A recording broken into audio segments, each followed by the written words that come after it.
மாண்புமிகு பேரவைத் தலைவர் அவர்களே, மக்களே மக்களுக்காக மக்களால் நடத்தும் ஆட்சி மக்களாட்சி என்றார் அமெரிக்க முன்னாள் குடியரசுத் தலைவர் திரு ஆப்ரஹாம் லிங்கன்.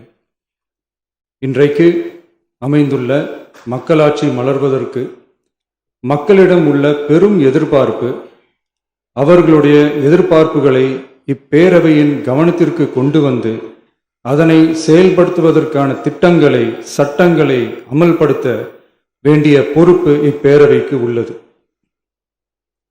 அதிகமான மக்கள் அதிக நன்மைகளை இந்த ஆட்சி காலத்தில் நன்மை பெற்றுள்ளார்கள் என்கிற வகையில் நம்முடைய செயல்பாடுகள் அமைய வேண்டும். இங்கே அனைவரும் சமம்.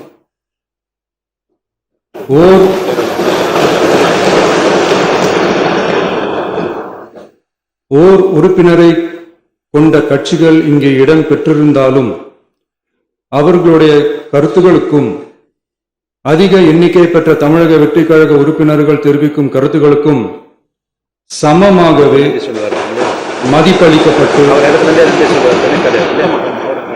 நல்லவை ஏற்கப்பட்டு அல்லவை நிராகரிக்கப்பட்டு ஜனநாயகத்தின் இதயமாகவும் மூளையாகவும் இப்பேரவை செயல்பட வேண்டும். அதற்குரிய வகையில் பெருமை வாய்ந்த வரலாற்று சிறப்பு கொண்ட இப்பேரவையை நடத்தி செல்லும் பண்பை பெற்றுள்ளவரையே தமிழக வெற்றிக் கழகம் முன்மொழிந்து தாங்கள் இன்றைக்கு இந்த ஆசனத்தில் அமர்ந்துள்ளீர்கள். மாண்புமிகு பேரவைத் தலைவர் அவர்களே, தாங்கள் பேரவைத் தலைவராக ஒருமனதாக தேர்ந்தெடுக்கப்பட்டுள்ளீர்கள். தங்களை இந்த ஆசனத்தில் மாண்புமிகு பேரவை முன்னவரும் எதிர்க்கட்சி தலைவரும் தங்களுடைய கரங்களை பிடித்து அழைத்து சென்று அமர வைத்தார்கள். இந்த சம்பிரதாயம் எப்படி வந்தது என்று சொன்னால் சுவாரஸ்யமாக இருக்கும். பெரிய வரலாறு சம்பவத்தில் உள்ளது. இங்கிலாந்து நாட்டில் உள்ள பாராளுமன்ற நடைமுறைகளை போன்றதே நம்முடைய பாராளுமன்ற நடைமுறைகளும். மன்னராட்சி இருந்த காலத்திலேயே அங்க பாராளுமன்றம் இயங்கியுள்ளது. அக்காலத்தில் அனைத்து அதிகாரங்களையும் பெற்ற மன்னரும் இருந்தார், பாராளுமன்றமும் இயங்கியது. அங்கே மன்னர் ஒரு பணியை செய்ய வேண்டும் என்று விரும்புவார், பாராளுமன்றம் அவருடைய விருப்பத்தை பெரும்பாலும் நிராகரிக்கும். மன்னர் விரும்பிய காரியத்தை பாராளுமன்றம் நிராகரித்து விட்டது என்கிற செய்தியை மன்னருக்கு சொல்ல வேண்டியவர் பாராளுமன்ற தலைவர், ஸ்பீக்கர் என்பார்கள். பாராளுமன்றத்தின் கருத்தை மன்னரிடம் சொல்ல வேண்டியவர் ஸ்பீக்கர். அதற்கு துணிவு வேண்டும். சில பணிகளை செய்வதற்குத்தான் பாராளுமன்றத்தின் அனுமதி வேண்டுமே தவிர அந்த ராஜ்யத்தில் உள்ள எந்த பிரஜைக்கும் மரண தண்டனை விதிக்கும் அதிகாரம் மன்னருக்கு உண்டு.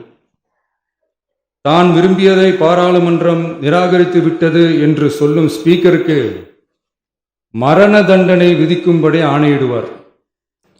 தலையை வெட்டி விடுங்கள் என்று ஆணையிடுவார்கள். இது பலமுறை நடந்ததால் யாருமே இந்த ஸ்பீக்கர் பதவிக்கு வர விரும்ப மாட்டார்கள். எனவே புதிதாக பாராளுமன்றம் அமையும் போது ஸ்பீக்கர் பதவிக்கு ஒருவர் அறிவிக்கப்பட்டவுடன் அவர் உடனே தலை தப்பித்தால் போதும் என்று ஓட்டம் பிடிப்பார்.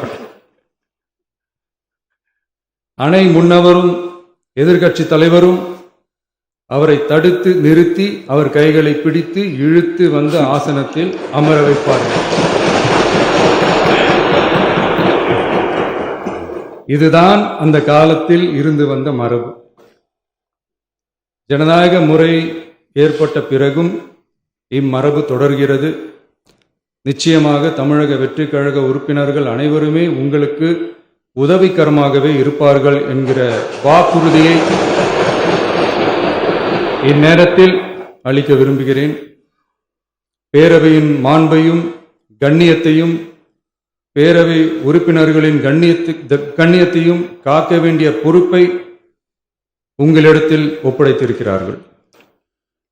தற்காலிக பேரவைத் தலைவர் பொறுப்பில் மிக சிறப்பாக பணியாற்றிய நம்முடைய உறுப்பினர் திரு மூவி கருப்பையா அவர்களை சந்திக்க நேற்றுக்கு சென்றிருந்தேன். அங்கே முந்தைய பேரவைத் தலைவர்கள் படங்களை கண்ணுற்ற போது, அவர்களை பற்றி அறிந்த போது உண்மையிலே எனக்கு பெருமிதம் தந்தது. ஏனென்றால் எடுத்துக்காட்டாக விளங்கும் திரு ஜே சிவ சண்முகம் பிள்ளை, டாக்டர் யு கிருஷ்ணராவ், திரு எஸ் செல்லப்பாண்டியன் அவர்களுடைய வரிசையில் மிக சரியான ஒருவரையே நாம் முன்மொழிந்துள்ளோம் என பெருமை அடைந்தேன். அதே போன்றுதான் நம்முடைய பேரவை துணைத் தலைவர் அவர்களும் நீங்கள் இருவருமே மிக சாதாரண குடும்பத்தில் பிறந்து மக்கள் பணியாற்ற வேண்டும் என்கிற அவாவில் செயல்பட்டு வந்தவர்கள். குணம் நாடி குற்றமும் நாடி அவற்றுள் மிகை நாடி மிக்க கொளல் எனும் வள்ளுவரின் வாய்மொழிக்கேற்ப சட்டமன்ற நடவடிக்கைகள் சீராக, செம்மையாக, அமைதியாக நடைபெறும் வகையிலும் சட்டமன்ற ஜனநாயக பண்புகள், நெறிமுறைகள் பேணி பாதுகாக்கப்படும் வகையிலும் இந்த அவைக்கு பேரவை தலைவரும் பேரவை துணைத் தலைவரும் பெருமை சேர்ப்பீர்கள் எனும் நம்பிக்கை எனக்கு உண்டு. அரசியலுக்கு அப்பாற்பட்டு மனிதர்களை மதிக்கும் நல்ல பண்புகள் நிலைநாட்டப்பட வேண்டும். தமிழ் பண்பாடு போற்றப்பட வேண்டும்.